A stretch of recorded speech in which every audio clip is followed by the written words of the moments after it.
দুটো দরখাস্ত মুভ করেছি এবং যারা কোর্টরুমে শুনানিতে ছিলেন তারা জানতে পেরেছেন যে আমরা কোন বিষয়টাকে আজকে মামলার বিষয়বস্তু হিসেবে নিয়ে এসেছি।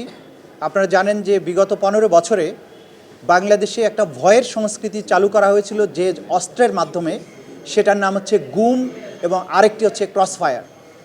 এই যে গুমের মাধ্যমে হাজার হাজার মানুষকে সাদা পোশাকধারী বলেন বা পোশাকধারী বিভিন্ন বাহিনী এসে তুলে নিয়ে যেত এবং তারপর তারা কোনোদিন আর ফিরে আসতো না। অধিকাংশই ফিরে আসেনি, কেউ কেউ ফিরে এসেছেন যাদেরকে সুনির্দিষ্ট কিছু মামলায়, একই প্যাটার্নের কিছু মামলায় তাদেরকে আটক দেখানো হয়েছে, কাউকে গুলি করে ফেলে রাখা হয়েছে, কাউকে কয়েকজনকে স্বৈর শাসকের অবসান হওয়ার পরে, শাসনের অবসানের পরে যারা আয়না ঘর থেকে বা এই গুম ঘর থেকে তারা ফেরত এসেছেন।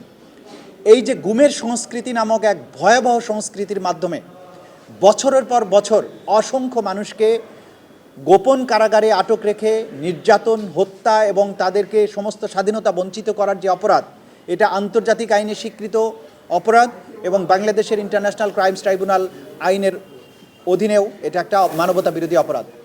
সেই অপরাধটা সংগঠিত হয়েছিল তদানীন্তন প্রধানমন্ত্রী শেখ হাসিনার প্রত্যক্ষ নির্দেশে, পরিকল্পনায়, এবং সেই সময়ে সরকারের যে সমস্ত বাহিনীগুলো ছিল, পুলিশ থেকে শুরু করে বিভিন্ন গোয়েন্দা বাহিনী, তারা সবাই এগুলোর সাথে বিভিন্ন এই বাহিনীর কিছু কিছু সদস্য যাদেরকে প্রলোভন দেখিয়ে, প্রমোশনের লোভ দেখিয়ে, বিদেশে পাঠানোর লোভ দেখিয়ে, নানানভাবে পুরস্কৃত করে পদক দিয়ে তাদেরকে দিয়ে এই সংঘবদ্ধ সিস্টেম্যাটিক ওয়াইড স্প্রেড এই অপরাধগুলো করা হয়েছিল।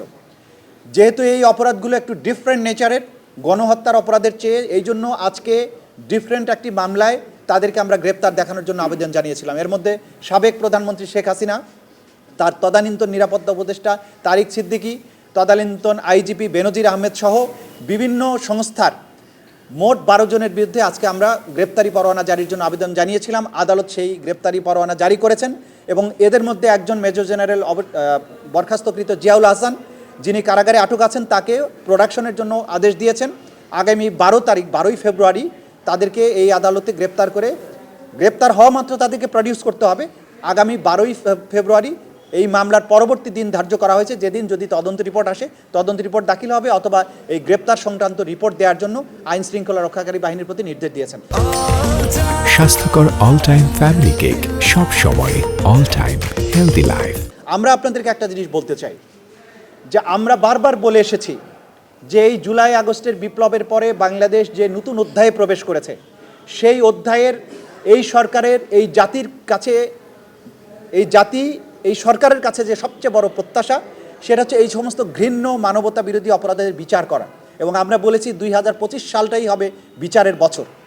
এই অপরাধের সাথে যারাই জড়িত থাকুক, তারা কেউ রাষ্ট্রের চেয়ে বড় না, কেউই আইনের ঊর্ধ্বে নয়। সুতরাং আমরা বলেছি আমরা খুঁজছি অপরাধ, আমরা খুঁজছি অপরাধী। আমরা দেখব না কে কত বড়, কে কোথায় চাকরি করেন, কার কি পজিশন।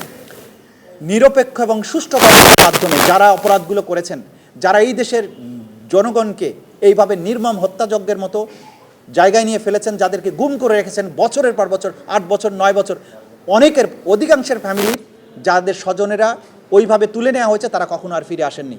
স্বজনরা জানেন না তাদের প্রিয়জন জীবিত আছেন না মারা গেছেন, মারা গেলে কবে মারা গিয়েছেন, কোথায় তার কবর হয়েছে, কিছু জানে না। তার সন্তানেরা জানে না, তার ভাই জানে না, বোন জানে না।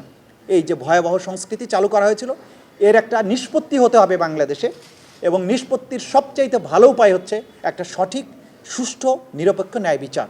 এই বিচারের মাধ্যমে এই অধ্যায়ের বাংলাদেশ থেকে চির পরিসমাপ্তি হতে হবে এবং ভবিষ্যতে কেউ যেন এই ধরনের ঘৃণ্য অপরাধ করতে সাহস না পায়। এবং আমাদের রাষ্ট্রীয় যে সমস্ত সংস্থাগুলোর ব্যাপারে এইগুলো অভিযোগ উঠেছে, তাদেরকেও আমরা এই অভিযোগের তীর থেকে তাদেরকে বাঁচাতে হবে। কারণ আপনারা জানেন যে একটা রাষ্ট্র পরিচালনা করতে হলে আমার পুলিশ বাহিনী লাগবে, সেনাবাহিনী লাগবে, গোয়েন্দা সংস্থা লাগবে। এই বাহিনীগুলোর উপর যে মনস্তাত্ত্বিক চাপ তৈরি হয়েছে কিছু সংখ্যক ক্রিমিনালের কারণে, তাদেরকে ক্লিন করতে হবে। এই ক্রিমিনালগুলোর বিচার শেষ হলে এই সংস্থাগুলো পরিশুদ্ধ হবে, রাষ্ট্র আবার নবযাত্রায় সামনের দিকে এগিয়ে যাবে।